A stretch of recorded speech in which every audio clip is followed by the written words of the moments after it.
Puntare sulla sicurezza nel luogo di lavoro non è mai un costo, ma sempre un investimento. La prevenzione di infortuni sul lavoro è stata al centro di un convegno organizzato dalla Multiutility Etra che ha riunito a Borgorico l'università, i sindacati, le istituzioni e la magistratura.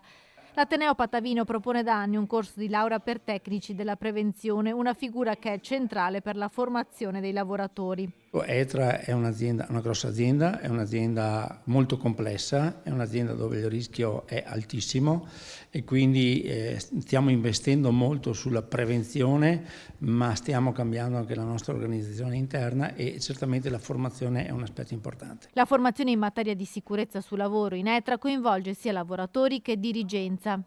Si deve partire dal avere persone che sono in grado di, all'interno dell'azienda, di saper scegliere fra le varie offerte formative e soprattutto sulle necessità di ogni singola categoria di lavoratore.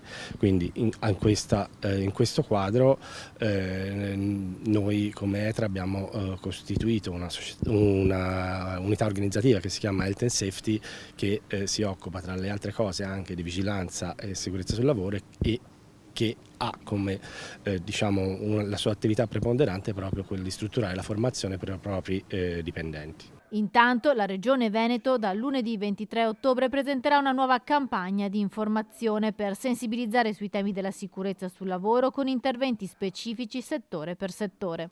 La formazione è uno degli investimenti principali se vogliamo garantire la salute e la sicurezza dei lavoratori. Abbiamo visto in questi ultimi anni la crescita, dopo il Covid, la crescita del numero di infortuni, anche di quelli gravi e mortali purtroppo.